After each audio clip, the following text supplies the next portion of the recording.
Hello, everybody. Thank y'all for joining us. My name is Myron Johnson, and this is Live with Myron J. I started this event or this show to highlight some great people, authors, life coaches, doctors, lawyers. And I just wanted to create different events to bring some awareness to a lot of different situations and put the spotlight on some great people. So today, as my second guest on Live with Myron J, is another Exit 119 person, a great person that is, very amazing lady, has a lot going on with her life and what she's pursuing and what she's basically moving forward with everything that she has going on. So we're going to talk to her today. So this is another young lady from Exit 119. I am so happy to have her on my show today.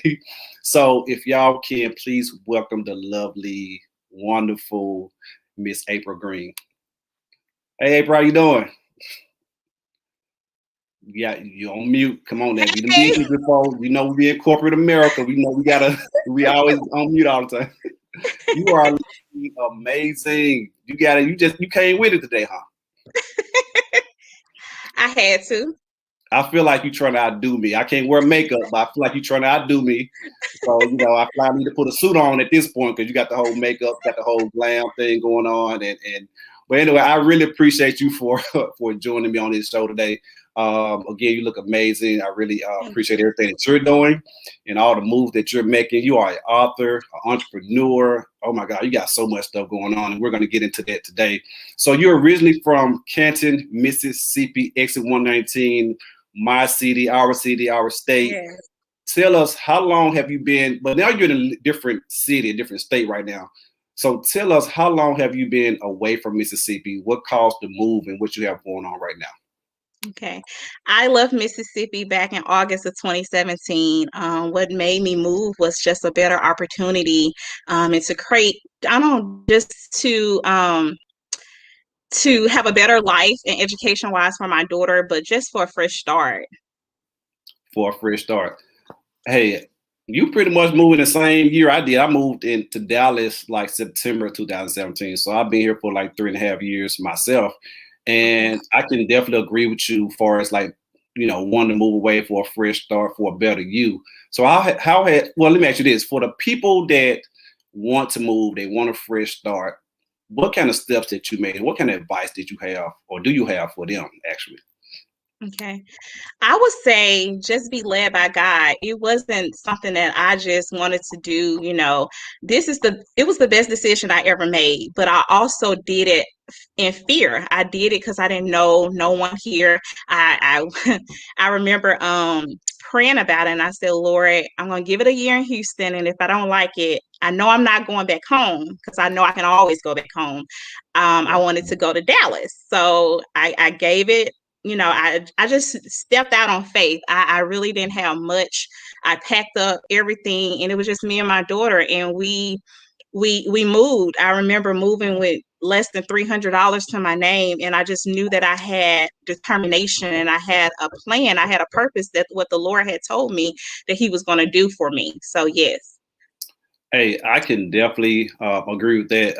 Now we're not telling you to just leave with $300 in your pocket or your bank account. We want you to try to plan accordingly if at all possible. But sometimes people move that way, and that's one of the reasons in the way that I moved as well, due to a job that I had that ended, needing to get away from my surroundings for a minute because of what I had going on. I told God, I said, God, you got to get me out of here. Like, we got to do something, and I didn't know that he was going to actually move me, but I moved, and it was crazy because I look at old Facebook statuses, and I said that I'm going to visit Dallas one day for a little mini vacation. And even years ago, I had stayed on my Facebook like, oh, I need a new scenery. I'm ready to move. And it's like, for it to come to pass and to see it right now, it's like, wow, like I didn't think it was going to happen for real, especially when coming from a state or a city that you have been living at pretty much all your life. For the most part. So we pretty much got the same story, and thanks for sharing it. So now you are an entrepreneur. You got a lot going on. Tell us what all you got going on. Put everything out there. I know you got like 20 books out there already. You're out there. So put everything out there. Let everybody know what you got going on. So back before I moved to Houston, I started a business of August of 2016. I started home away from home childcare. And so our hometown, Canton, had a Nissan factory. And so I target those parents that work non-traditional hours. I target them on to work the second and the third shift. And I just knew that the traditional daycare is closed at 6 or 6:30.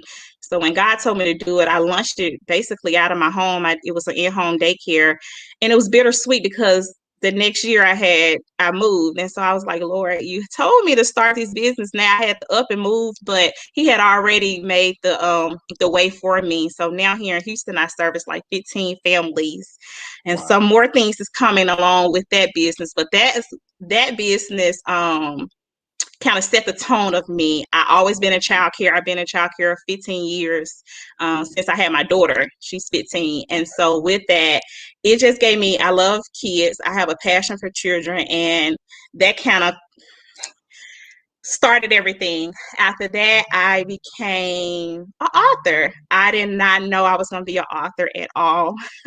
I have 3 books out. The first one, Prayers for the Boss Babe. We launched that back in October last year. And in less than 6 hours, it became #1 nationwide on Amazon. And in that moment, the Lord was like, April, I'm shifting your life and everyone connected to you, along with the Boss Babes. So it was 27 of us got together and wrote this devotional in the middle of a pandemic. And so with that, God just blew my mind with it. After that, I wrote Ladies in Waiting, Sis Fix Your Crown. And that one is on Walmart.com. I was excited when that happened as well. Like all these things that's going on in my life, it feel like a dream actually. And then I just launched Prayers for the Boss Babes, Caution She Doesn't Pray Fair, Volume 2. And then we launched it on my birthday, which was April 10th of this year. And in less than 24 hours, it became #1 on Amazon. So I'm a 2 times best-selling author. And with that, I didn't know that my story, what I was going through at the time of trial, that it will turn out to be something beautiful that I can write and help others. Hey, that is amazing. And now I'm gonna pause right there. I have the book. I got my book, y'all. Now I asked April, I said, you got all the women books with the name on it and everything. So I asked her, is this book for men? Let the men know, is this book for men? Can men order this book? Can they get something out of it? Let me know, or let them know what they can do with this book. Absolutely. I have to make clear that every book that I have, Prayers for the Boss Babes, Ladies in Waiting, it's targeted. It's of course it's for ladies, but of course men's, they always support me. I want to thank each supporter, everyone that has purchased the book, have sold it into the lives of another person. I'm grateful. Oh, I also have, and I want to piggyback on, I also have an interior decorating business. I launched that actually in the pandemic last year too. God told me to revisit my dreams. I love fashion. I love decorating. And so I did it as a hobby. And so it became a business as well. I do personal shopping. And I'm launching some more things that you'll see soon with that. So this is what the whole enterprise comes from. You're going to put everything up under one umbrella. I was thinking about doing that one time instead of creating so many different social medias and email pages, and we'll get to that later. But So I'm going to pause for a second. So for those of you that's watching, we got a surprise for you guys. So if you're watching this live, the only thing you have to do is go and share the live and come back and comment your email address. April and I is going to give away our book for free, and we're going to sign it, and we're going to mail it off to you for free. So we're going to spend off little change, our little money at the post office, and giving y'all our books for free. So if you don't mind, share this live, and then come back and drop your email address in the comments, and we're going to give you guys 24 to 48 hours, and we're going to pick a winner, and we're going to we're going to mail our books off, and we're going to sign, and we're going to date it. And we're going to send it to you guys for free. So that's the only thing y'all got to do. Share the live and comment your share the live and comment your email address. Somebody already dropped the email address already.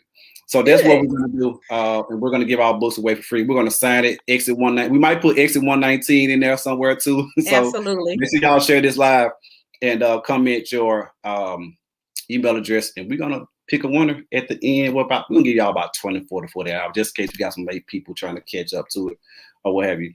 So you got all of this going on. How do you maintain all this? This is a lot. And then you got some more stuff coming up. Like, how do you maintain all of these businesses that you have going on? It's really God and just finding balance in it.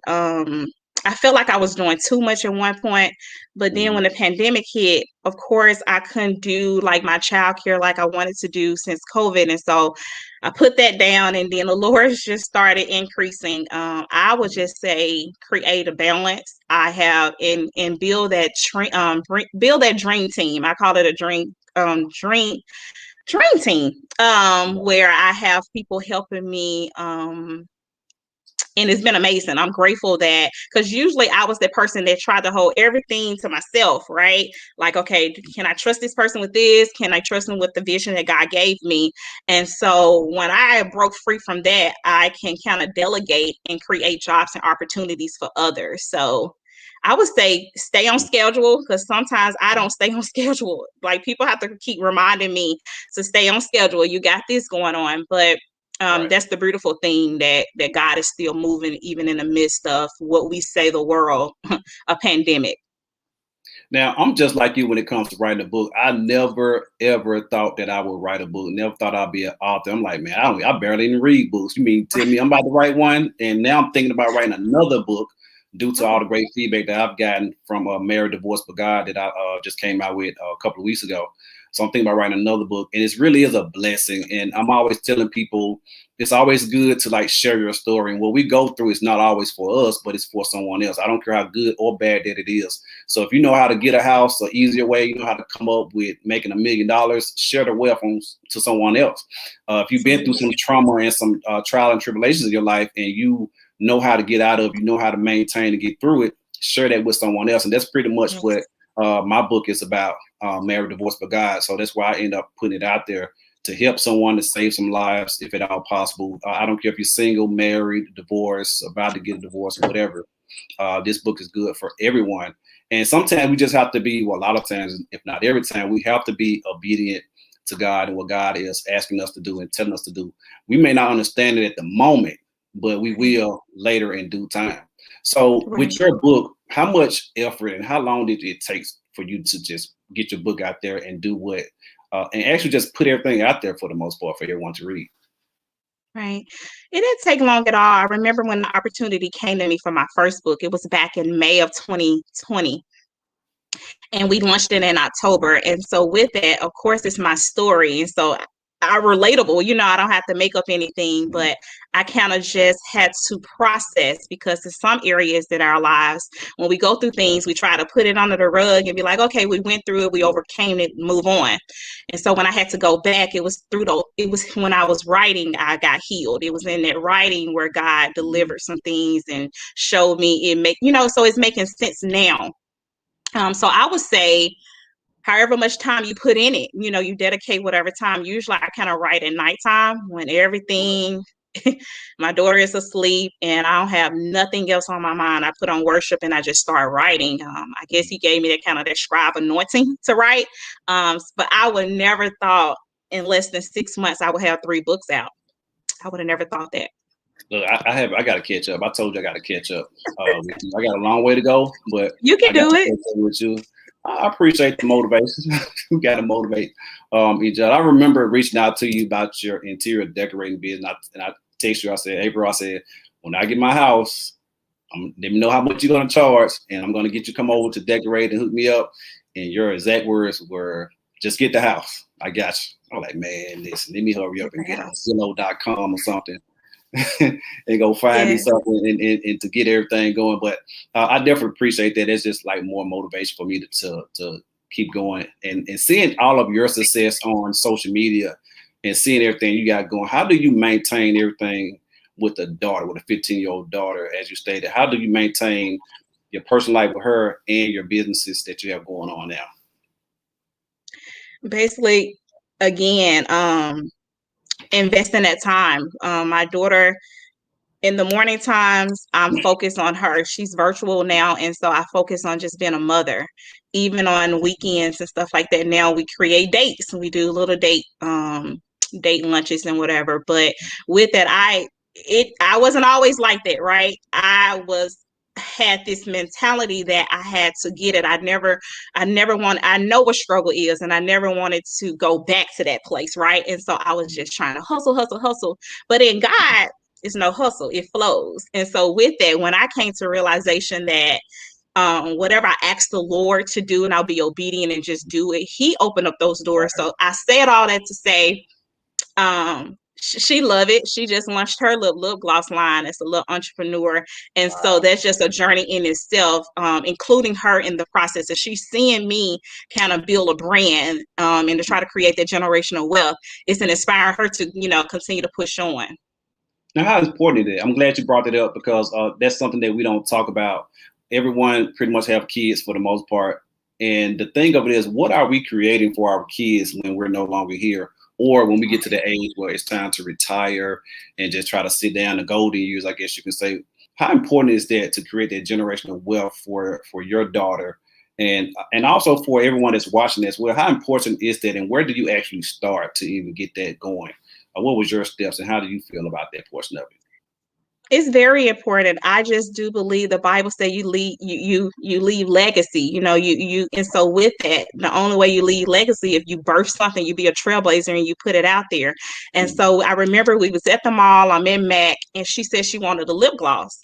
I looked at the price. I was like, no, we're going to launch your own. And in that moment, the Lord was like, launch your own lip gloss line. And so I started researching it. In less than a month, we tested out products and we launched it.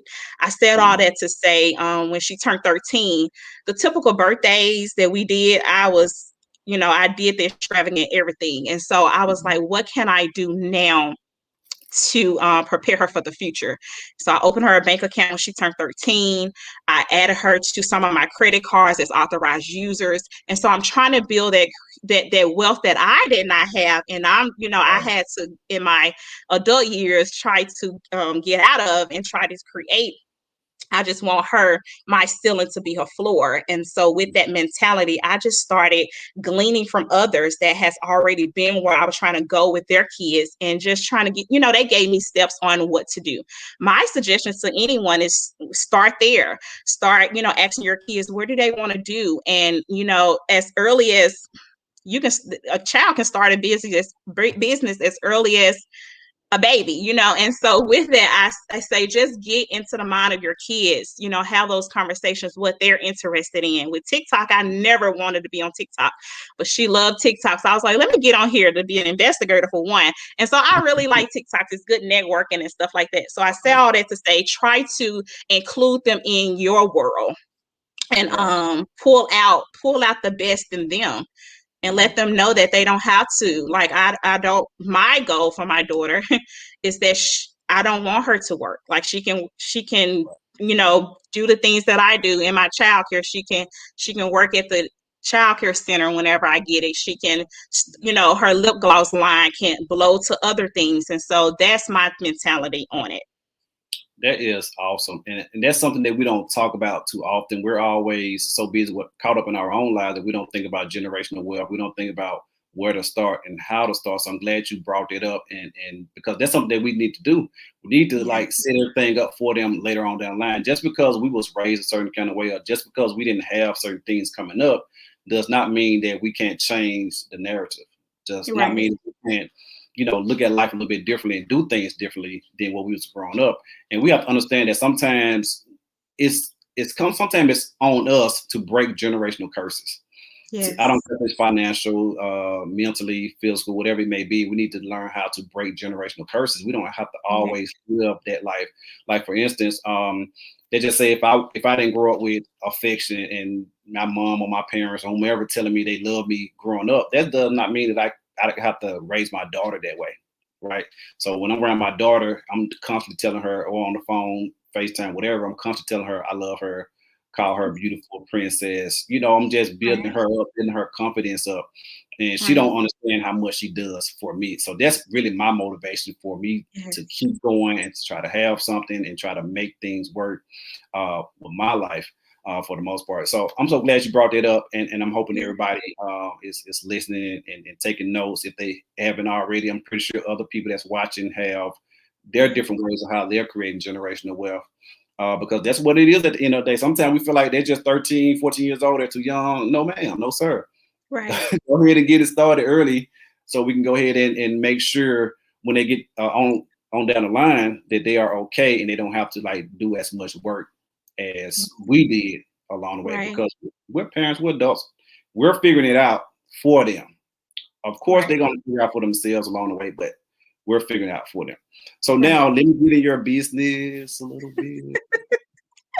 Okay. So I know why you got this makeup on and you looking all glamorous tonight. You trying to find somebody. I already know what's going on. You just hope one of Oh these my God. gentlemen is watching tonight. So let us know. I know you're a single mom, right? So let us Mhm. know, how is the dating world for you? Like, what's going on in that area? If anything at all, share with us what's going on in that area.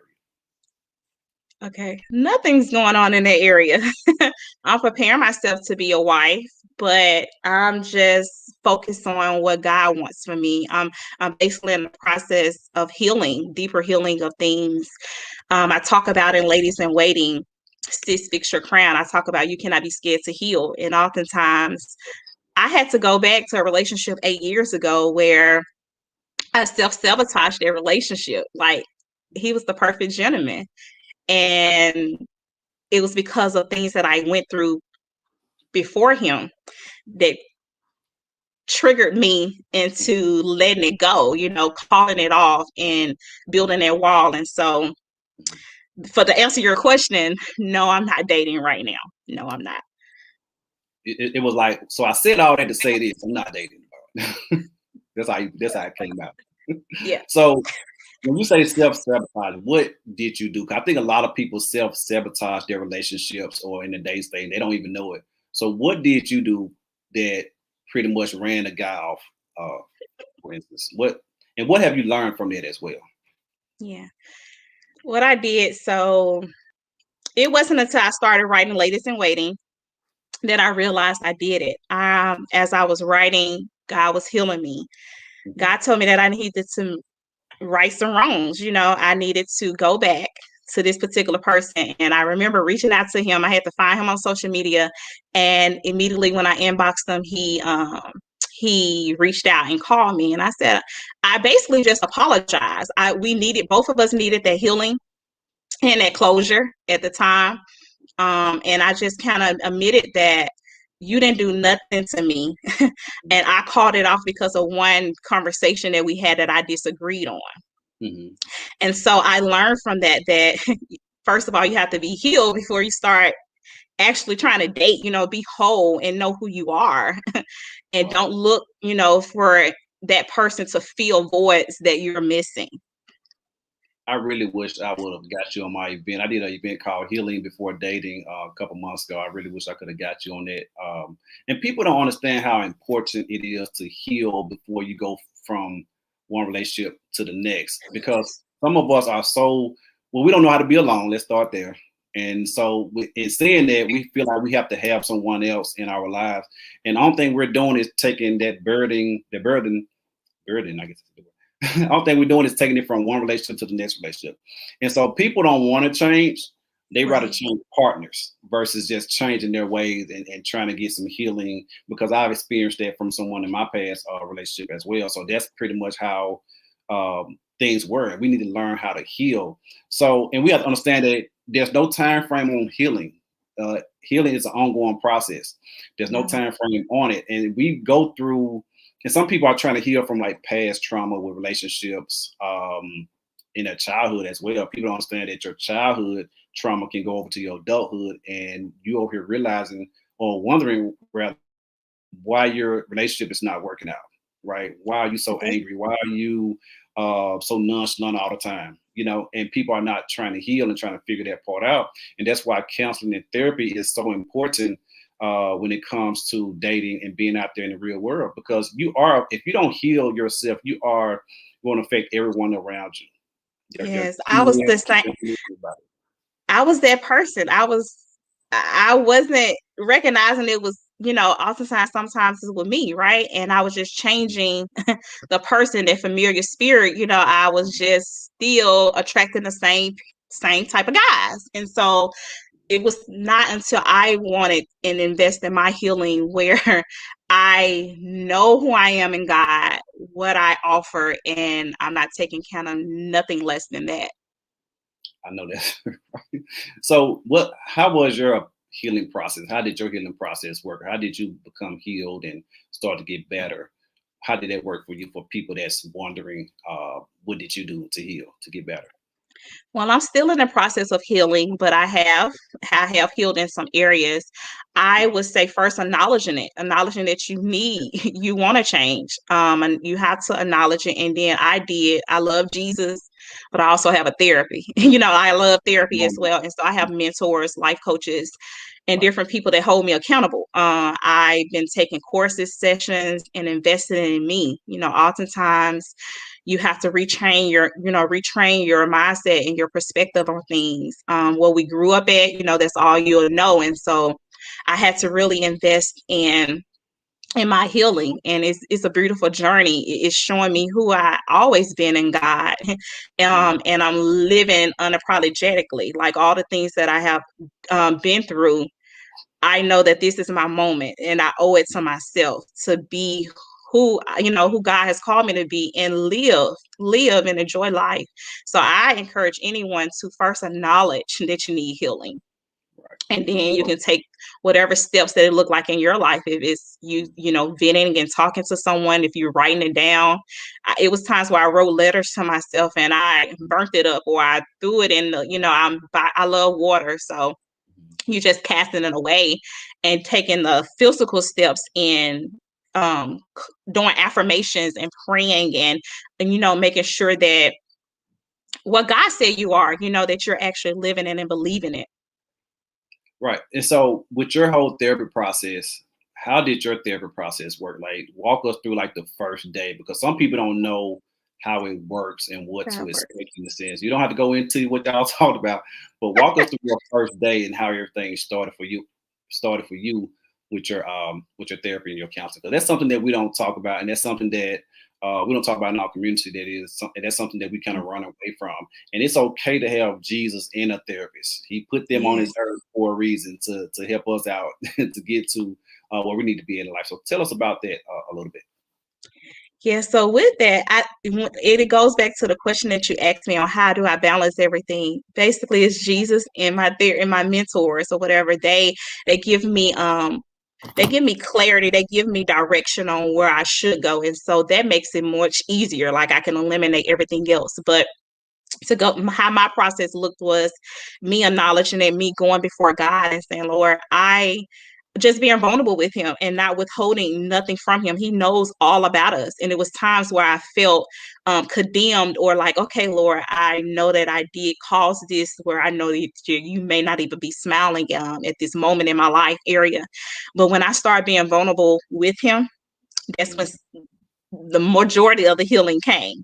And then he started sending people, godly connections in my life, people that has been through some of the same things I've been through. And I don't know, it's just like been unfolding. I went through a session called rejection, breaking from rejection. Ladies in training is basically just helping us go through the process from betrayal, from rejection, from all the trauma and all the things that we've been through. And so that's how mine look. I also write down things. I write down how I feel. I learned how to feel my emotions, but not lean on my emotions. I did learn that. And I also learned that there's no failure in God. Oftentimes I'm so hard on myself. Right. And so I had to, my Miss Kelly, my mentor, she was telling me that there's no failure in God. Either you're winning or you're learning. And so and when I changed my mindset on that, I know that I'm not a failure. I know that the things that I do, either I'm winning or I'm learning. And so, and some of the things that I have been encountering lately, it's just been case studies, and I just have to keep moving forward in it. Now, I'm gonna go back because I know this probably was kind of tough for you. So you emailed or called the guy or inboxed them, and you said you apologized to him. Ladies, y'all hear that? It's okay. Y'all to say I'm sorry to a man. It's not gonna, it's not gonna hurt anything. Yeah, because I'm a person that I'm not saying sorry. I'm just Yeah. whatever. But there's pride and different stuff like that. And so I had to hold myself accountable. I had to go back and make some rights and wrongs. I didn't do it in every relationship, no, but the Lord led me to that particular person. And when I did talk to him, Mhm. He said, April, when you did leave, a part of me left with you. So, and I was like, whoa. So I knew that he needed that closure too. But oftentimes we create soul ties that we Yeah. like, Lord, and so I felt free after that conversation. I really did feel free. And I know that he had got the closure that he needed as well.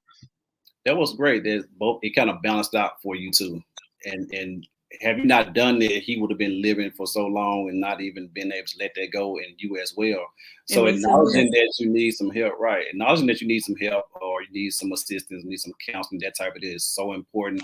And I think that's the first step, because some people are walking around here as if nothing is wrong with them at all, and they think that everybody else is the problem and not them. I was like that. So I can those admit people that. got to, but you change your mind around. You got everything Yes. going now, so you're a little better now than where you were years ago. But it's always good to recognize your flaws and your faults and what you do in relationships and just in life in general, so we can try to right our wrongs. Because the people that feel like there is nothing wrong with them and they point the finger at everybody else, I stay away from those people, because Yes. there's no getting through to them. There's no communicating with them. None of that good stuff. So Right. move forward. You talked about uh, preparing to be a wife. What's that Yes. like for you to prepare? Because we might have some men on here watching now, April. I need you to, come with it, because you already got the glam going there. You already got them now by the eyesight, and so now we got to bring it on home now for them. So you say you're preparing to be a wife. So what is that like for you? Because I know a lot of people are working on themselves. They're working to get better. They want to be better mentally, physically, spiritually, financially, all that good stuff. So when you say you're preparing to be a wife, not a girlfriend, fellas, she said a wife. Because he who finds a wife, okay, we're not going to go there. But Yeah. y'all get the point. So what is Yeah. that like for you, April? Tell us about that. Basically, I'm just trying to position myself to be a wife. I'm already a wife when he find me, right? And so with that, I'm just trying to bring stuff to the table. I am actually working in my field. Like Ruth, she was working in the field. And so everything that God has already promised me, that's what I'm going after. And so I do believe that the man that God has for me will find me in my field. He will find me in purpose. So if that means with me, what it looked like is me doing everything God has called me to do, living life, enjoying life, traveling, starting businesses, whatever you need to do as a single person. What investing? What else it look like? I was reading the comment. I'm sorry. Investing, working, preparing, working on your credit score, whatever the case may Oh, be, that yeah. makes you feel, like, okay, when he come, I know that I'm not perfect, but I want to at least have some things that we're working towards. Um, so yeah. Right. So you just want to be able to bring something to the table and not just the chairs. You want to be able to bring something to the table to make sure that you guys balance out in a sense. Because, and of course, you want the same thing from a man when a man approaches you or you guys get into a relationship, that type of deal. You want him to have the same qualities as you have, if not more. But at Right. some point, you guys, at the end of the day, you want to be equally yoked. You don't Yes. want anybody, you don't want to be in a relationship with anybody that's not equally yoked with you, because it's going to be draining. It's going to be a waste of your time for the most part. So that's pretty much what you're interested in and what you're looking for.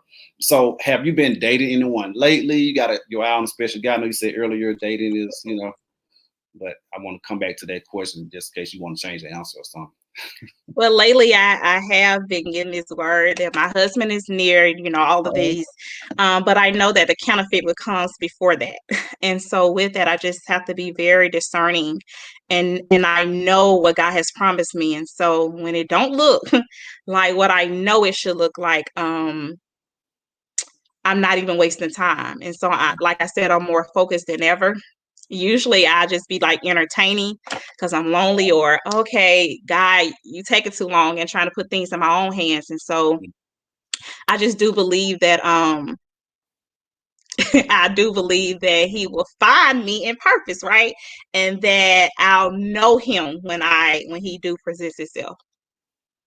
no, you're fine. And I'm so it's funny that you said that, because someone on because I'm on TikTok as well.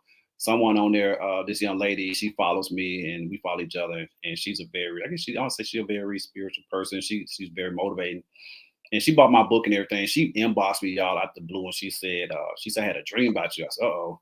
I said, what is good at least? You know, when I'm thinking somebody said they had a dream about me, you know, my man ain't going to the good stuff. Well, it'll good stuff, depending on how you look at it. But so I'm thinking like, oh, what she dreamed about? I said, was it at least good? And she was like, yeah. And she told me, she said, your wife is closer than you think. But don't take my word for it. Just trust God time. And I'm like, wow, like this woman don't even know me. But get what's April, I'm gonna receive that. Yeah. I'm gonna receive that because you know, I'm just like you. I'm dating with a purpose. I'm not, and like you stated, I'm going through or have gone through some of the similar stuff that you have as well. And it's like when your focus is different from years ago. You know what I'm saying? Because I go to counseling, I go to therapy also. I just started back in January, and it has been a blessing to me. So that's why I advise anybody to go. But when your focus is different, especially due to the pandemic and how everything has shifted for a lot of people, some in good ways and in bad ways, I guess you could say. But during the pandemic, like my focus had really shifted on so many different things, and definitely on myself because I had more time to spend with myself to see what I wanted out of life, see what I needed, see what I was missing, to basically get closer to God. To just focus on me, focus on my peace. And let me tell you, you probably can attest to this. Once you found your peace, nobody can come in there and mess that up. Nobody can come and mess your peace up because the first time you see someone is not aligning with what you are doing, it's time to go. And what I get on TikTok and I'm posting my videos when I tell people, if a person is not aligning with what you have going on already, let's just say, for instance, you're an entrepreneur, you're thinking about opening up other businesses and doing other business ventures. If the person you meet is not aligning or trying to do the same thing or trying to help you, that's not the person that's for you. Because a person that's not for you, he's going to come right on in and distract you from doing everything that you're doing. And you're going to forget what you was doing. I had someone, I had a friend of mine that was actually working on some school stuff to be a teacher or counselor, that type of deal. And she ended up meeting this guy, dating this guy for like a month. And I can tell you that she's not even focused on it anymore. She stopped focusing on it. She's not even doing it anymore. That's why we have to be very intentional with who we're dating and who we're trying to be in a relationship with, who we're trying to marry. Because if these people come into your life while you're working on yourself, trying to heal and trying to have something, if they don't come in helping you out and matching your efforts and your energy, everything else will be a waste of time. So I tell people that like all the time because I'm speaking from experience. Right. My book was supposed to came out 3 years ago. Doing my life coach post came out 3 years ago. But at the same time, everything happens when it's supposed to happen. So you guys, so if you're listening, if you're watching, if you're out there dating someone, date someone with a purpose. Date someone intentionally. Be careful of who you're dating because you don't want to get to the point where you're just dating people because you're alone and you're just trying to just have somebody in your life. Those days are over. We're like over 30, 35-ish, whatever. I'm not going to tell my age, but those days are over with. We're not young anymore. And it's as you get older, we're looking for stability. Mentally, physically, spiritually, financially, we're looking for stability. And like I stated earlier, if you're out there working on a book, April, and you meet a guy, this guy asking how can he help, or whatever business you got going on, ladies or men or women, whomever. If that person is not trying to help you, they're not trying to meet you halfway, they're not trying to motivate you and help you keep going, that is not the person for you. I'm tell you, some people will come into your life purposely to destroy you, and you'll forget everything that you had to do, and everything that's going to be pushed back. But let me get off of that. I'm just, No, that's true though. Like I can attest to that. Like it was one particular person came into my life, and when he came into my life, I started feeling like I was all over the place, and it was because of stuff in his life, and so I was like, okay, I know this is a distraction. Things it wasn't just lining up at all. He was not motivating, none of that. So I can attest in saying that it's time out for it, and you have to, like, he has to come with a plan and a purpose and love God. I feel like if he aligned with God, like everything else will flow. Oh, definitely. Then that should be the first thing. Yes. And when we're dating, and I say this on my videos as well, and even on my live, when we're dating, we need to start having grown people conversations. We need to start having grown folks asking grown folks questions. All of that, what's your favorite color? What you like to eat? That comes in the conversation at different points. But but if you want to save yourself a little time from people, ask grown-up questions. Ask people about their future plans, what they're planning on doing. Ask people what their religion is, because sometimes they could be a deal breaker. Ask people if they want to be married or married again, if they want to have kids or even more kids. You have to ask those type of questions, those grown folks questions, because some of these things can be a deal breaker for a lot of people. And if a person tell you that they don't want to have kids or they don't want to get married, but you do, go ahead and move on. Don't have it in your mindset that thinking that, oh, if I love him or her long enough or hard enough, or I do things a little different, he or she would change their mind. We got to treat people for what they are and what they say in the beginning and just move on from there, because you don't want to try to change nobody's mind. Go with someone or be with someone that actually had the same life goals as yourself. So when you're dating someone, April, what are some of the questions that you ask that's so important to you? I know I said a few of them, but what are some of the questions that's important to you when you're dating that could possibly be a deal breaker, or just might make you say, you know what, nah, this ain't the one for me. First, do you love God? Like, do you have accountability in your life? Who do you who do you look up to? Who holds you accountable? Right. What are your goals? What are your God goals? Mm-hmm. Can I trust you enough to even provide for me? I come as a package. Can you stimulate my mind? Like, Right. all these things, can you keep up, when things shift in my life and vice versa, where you meet me is not where I always going to be.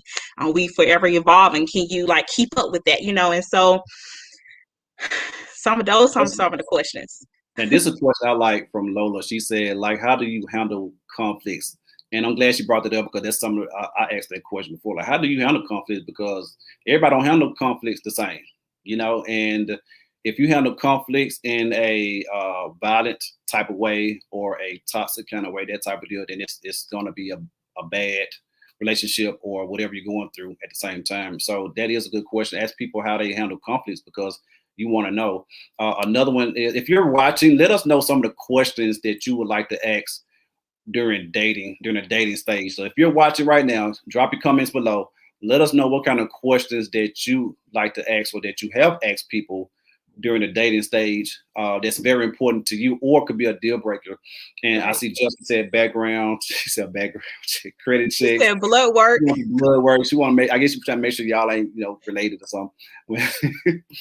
But so those are. It's always good to ask those important questions, and it's Yeah. good. It's okay to get to know people, on and ask some of the other questions, because that whole what's your favorite color type deal, that's just so elementary to me. We can get Yeah. to that later. I'm Yeah. trying to see what you have going on in your life. I'm trying to see if we're going to be a match. I'm trying to make sure that I'm not wasting my time during this whole dating stage. Right. Um, and then Farnsworth stated that notice the red flags in the beginning. Oh my God, I can't even, tell you how important that is. Because if you pay attention long enough, if you just pay attention to people and their behavior, you'll see that they have red flags. And you can't take it for granted.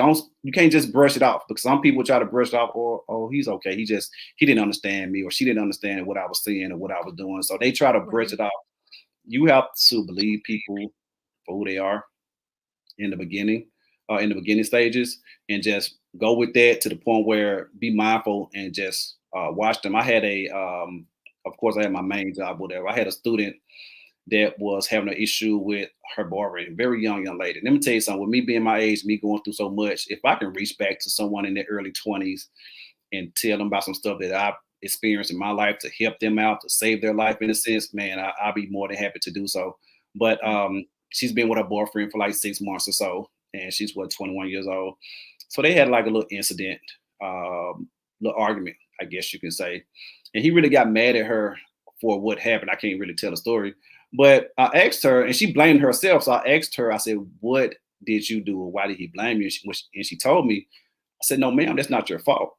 You see, we have to realize that we have to stop pointing fingers at ourselves, because Yeah. only thing she was trying to do was help him not go into a suicide mode or not kill himself if he was to drive off going somewhere. So he really pretty much got mad at that. And later on that day or the next day, end up sending some kind of like derogatory text message that really hurt her feelings. I said, I understand you like this guy. I understand y'all been together for almost 6 months, but pay attention to those red flags. I'm not telling you to pay attention to it so much that you don't love or don't pay attention to the relationship or be a good girlfriend, that type of deal, but pay attention enough to watch the patterns. Because once you start to Yes. see patterns, then it's time to go.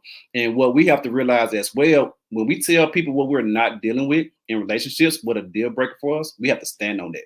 Because if we don't stand on it, we're showing people that they can do it again, and we're just going to forgive them, and we're going to be in the Absolutely. same relationship with that. So, what's your input or opinion about like red flags and the whole dating phase when it comes to that portion of it? When people show you who you are, who they are, believe them. I was the person that take people for the benefit of the doubt, try to give them chances, and I ended up being taken advantage of, being taken, and not just in relationship, but just in general, with business or whatever, taken advantage of, and just trying to, what I'm saying, they still showing me that they, what I'm saying, who they are. And I'm still like, okay, well, maybe they'll, change. Maybe they'll. And so it was to that point where I had to figure out who I was, like, and to stand on the things that I know for sure is deal breakers for me, like, don't just take anything and settle for anything. So I would just suggest, when people show you who they are, and that's in any type of relationship, any type of deal, believe them. Believe them, seriously. Yeah, and Delilah just had a comment or question as well, and this definitely goes for you, April. She said, "I like to know how they respond to someone who is working hard to be. Or are they willing to be supportive or complain about it?" So I know that's for me for sure, but I know that's really for you because of what you have going on. And to her point is that we have to be mindful of that as well, because people will literally be jealous of you because you have so much going on. Like you can literally be sleeping or dating the enemy and not even know it. So we have to be mindful of who we're dating. And because if they not, and that goes back to my point of people aligning with what you have going on, because if they don't or they're not, they're not going to be supportive. And that's how you know they're not supportive of what you're doing. They're not checking in on you. They're not making sure that you're getting some rest, or they're not trying to help you build your brand. And so that's how you know when people are not the one for you, or people are secretly hating on you or don't like to see you. Because especially if you're dating someone that don't have anything going for themselves, right? Right. And you're out here just out here working hard and they're trying to make some things happen for you and your family, and definitely your daughter, that is. So you have to be careful with that. So what do you say to her comment when it comes to having someone supportive in your life, especially with you being a busy person? They definitely have to be supportive. If they're not, then I'm not even entertaining that area. It was one situation I was in. Well, the person told me that I was doing too much. And at the time, I ain't had no but like one business, but I was at that point trying to build a brand and stuff like that. So he wasn't supportive at all. And I'm like, well, what are you gonna do when X, Y, and Z come? And so I would just say, I don't have no tolerance for it. I mean, I'm at that point now that I can't afford to do it. Like I said earlier, I owe it to myself with all the things that I've been through to not even take some of the nonsense that is presented. So It's another question that's pretty good. So, what are the relationships with your parents? And that's very good, because we got to. Some people raised off survival and not love.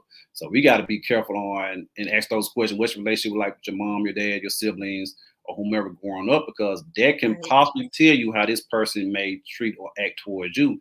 Not all that's the true. time. They could very well be, a different person. They could have very well got some counseling and some healing, that type of deal. But Hmm. that's a good question to have and to ask as well. So if anyone just getting on, April and I are giving away our book for free. Hope y'all can see that. We're giving our books away for free, and we're gonna sign it, put exit 119 all in that thing. So, because that's where we from, Mississippi. I'm in Dallas, Texas. She's in Houston, Texas right now. So if you're not, if you're just following us, make sure you share this live and comment your email address below. We're gonna give you guys 24 to 48 hours, and we're gonna pick a winner, and we're gonna email you to get your address, and then we're gonna send this book to y'all. We're gonna sign it, autograph for us. April, man, we need to get together, do a book signing together. I just thought about that. We need to get together, do a book Yes. signing and Canton together. We need to come up with a date. I think that'll be real cool. Well, I Uh, got some things coming, so just let's be talk on the about that. lookout. But Yeah. What you got going? Because you got everything going. I just have to make me some notes or something because you up here leaving me. It's some things that I want to share, but I'll be coming to different cities soon. So yeah, so just be on the lookout. And so maybe we can collab in one of the cities near. Look, I don't care where you. I'm coming. Just I'm coming. I'm coming with you. I'm that's all I'm trying to do. We need to definitely do the book signing in Canton. I think we owe it to the city to do it, and then we got a few other authors Yes. in Canton. You know, we got Quali, we got Latrice. I think somebody else there. I feel like that I'm missing, but we got a couple other authors from Canton, Mississippi that we can collab with and do a book signing. Right. Lola said we need to come to Arizona. Lola, let me tell Okay. you, if we can get some books out there in Arizona and man, because hey, we can do like a tour or something. April, we can like do some kind of speaking engagement type tour. I'm up here thinking this. God giving me this good advice and put it in my spirit right now. We can get together, Okay. do some tours, and we can go do some speaking engagement, that type of deal, and we can just hit some cities up and promote it real good and give us some different people in radio stations. And just, I think we have a lot in common with our books and what we have gone through in the past and business type stuff. So I think that, hey, we'll talk about that offline. Yeah. That. Absolutely. I'm all for it. We all for reaching back, helping others. God is not a respecter of person. What he done for us, he can definitely do it in your life and even greater. And so we're just examples of what God has done. And so whatever you want to do, my advice is to write the vision and make it plain and wait on it. Even if it's Terry, you wait on it. But in that waiting, you need to also still be strategizing. You need to also still be networking. You need to also still be pushing it, even if it's just you. And so I'm all for it. And we have to understand as well. I know we both stated earlier on the live that we wasn't planning on being authors. We just don't. We have to understand that what we have planned is sometimes it's not God's plan. We can have everything planned and mapped out like we want to, written it down and everything, and which is okay. But God's plan is way bigger and better than our own plan. We may not. Who knows what we may be doing next in the next 30 days or next year that we're not even thinking about doing. So that's how amazing God is. And that's what I really love at the fact that, we don't even know how good God is to the point where we don't know what we're going to be doing from one day to the next, like where he's going to take us. And I'm praying for a lot of blessings and great things and great news for the both of us. And again, if you're out there watching, write the vision, make it plain, pray about it, be patient, be kind to each other. Before we get off, I got to ask this question. I post this question on Facebook. This is one of my funny questions for today. Before we get off, I asked a question on Facebook, and I said that, ladies, when you ladies go to bed for the night, why do men have to go to bed with y'all? Like, we're not even tired. Like, we're still watching TV. We're still playing the game, whatever. Why we got to go to bed when y'all go to bed? Like, what's up there? Y'all, please be nice in the comments. Don't say nothing derogatory. Y'all nasty. April, do you do that? Or have you done that before? Like, when you was dating, like, when your man went to bed, you had to go to bed too? Or he had to go to bed too? Y'all can drop y'all comments. Let me know why. Not really, but I would say when I do have a husband, I just feel like he needs to come to bed because I'm coming to bed. Like, I don't know. That's what I'm saying. Bedtime is bedtime. I know a lot of people say because he have to. Some women say they like the cuddles and That's true. all that. Because I can't say some of the other stuff they were saying.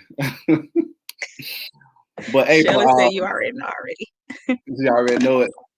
So April, thank you so much for being on this live with us. I'm going to continue on posting these comments on here. Thank you so much for being on this live. God bless you and your family and whatever that you're about to do. I pray that it exceeds way past what you're thinking and what you're expecting with your book, with your interior decorating, your daycare, everything. I hope it just blow your mind. And I'm definitely praying for consistency and success for you as well. So before we get off, what advice do you have for people? What do you want to lead the people with before we get off this show, get off the live? The first advice I would say, I kind of just already kind of touched on it, but as an entrepreneur or just in general, I would say whatever you want to do, know that you can do it. The sky's the limit. I know that's cliche, but it is. It's literally is. Write the vision, make it plain, and stand on that. Stay focused. I'm going on 5 years in entrepreneurship. And many days I'm like, Lord, I want to throw in the towel. Like, so it ain't for the weak at heart at all. You have to be, I'm learning to have tough skin. I'm learning to be okay when people don't support you that you thought you would want support from. It would be people that I don't even know that support me. Mhm. And even in that, you have to be okay with that. So I just would say stay focused, celebrate every moment. It can be a small moment to somebody else, but it can be huge for you. So celebrate every season. Be content in every season, but also celebrate every season that God is taking you in, the good and the bad. Because I said earlier, there's no failure in Him. Either you win it or you learn it. So celebrate both. What Thank you you went so through, what you went through is not who you are today. It's time to write a new story. So don't keep reflecting on what has happened, but it's time to create a new story. Yes, ma'am. You preaching today. I see what you're doing. Thank you so much for joining us. I just want to leave you with this, guy. This is what I do at the end of my live. Don't forget to forgive and live. That's my slogan. Don't forget to forgive and live. Forgive people for yourself, not so much for them, and be okay with not getting that apology that you feel that you deserve. Forgive and live, because if you don't forgive and you don't let things go, you cannot live the full life that God wants you to have and that God wants you to live. And so you can be in peace and be happy. Life is too short. My dad used to always say, life is too short to be anything but happy. So you guys have a great evening. Make sure you share this live. Drop your email address in the comments, and we're going to pick two lucky people to win our books at the end. Hey, you had something else you wanted to do Yeah, before I I get off. did. Go ahead. You're gonna let First, me I do just want to thank you for this opportunity. Like, you just don't know. Like, when you reached out to me, I'm like, I love X119, my hometown. Whatever I can do, of course, let's do it. And so with that, I'm glad that my book arrived. So everybody, this is Myron's book. It's on Amazon. Go and purchase your book copy today. He's also doing a special 45-minute coaching session for $35. My giveaway is whoever, I don't know how he want to do it, but I am sponsoring someone to take life coaching sessions with him. You will definitely it's an investment on your healing. It's investment, just period, just with the pandemic alone, and so with that, whatever you need coaching going, he's available. And so AMGreene Enterprise is sponsoring someone, so we will give you more instructions, details. We'll drop it in the comments on how we're going to choose that person. I tell you what, I appreciate you so much for the support, because you're always doing something. I tell you what, whoever, I put your email address up, so whoever email you their name, and just put in the subject line life coaching section, in the subject put life coaching session. That's pretty much all you have to do. So whomever email April 1st, or whoever she picks out, and within 24 hours or so, she's going to let me know, and I will reach out to you, and we'll schedule your 45-minute life coaching session. Yes. It's $35. And I created this just a few days ago for those who don't want to do the full session, the 3 and the 6 and 9 day sessions. Or you can also go to my website, myronjthecoach.com, if you want a session. So, April, man, I appreciate that so much. Absolutely. Y'all doing some awesome. See, that's why God is still blessing you right there, man. That's why He's going to continue to bless you, because you just be doing so much great things. But thank My you all. motto is, my motto is whatever you make happen for others, God will make happen for you. And so that's just what I stand on. And rejoice in everybody else's blessing. Yes. I know we're supposed to be getting off, but you give me a word now. So every time I see someone on social media and that's getting married, that's owning a business or open up a business, that bought a new car, a new house, or doing something great, I genuinely be happy for you guys. I'm over here like rooting for y'all. I don't even know some of these people that I be over here rooting for. I'm over here rooting for you guys. I'm clicking the love button. I'm saying congratulations. That's genuine. That's how I've been for years. And I'll get that from my mom. But I always been that way. And when you rejoice in someone else's blessing, like genuinely do that, your blessing will eventually come at some point. Because when I see that, when I see people doing great things, the first thing I say, I can't wait till my time comes. I'm gonna be patient and wait till my turn. My turn is coming next. So if y'all see someone doing great on social media or just in life, period, man, congratulate them, genuinely congratulate them, and be happy for them as well. All right, that's all I got. I gotta go. Thanks, April. Thanks everyone for watching. Make sure you share this live. We will be back at a later date, and I'll be posting a flyer probably next week or two. All right.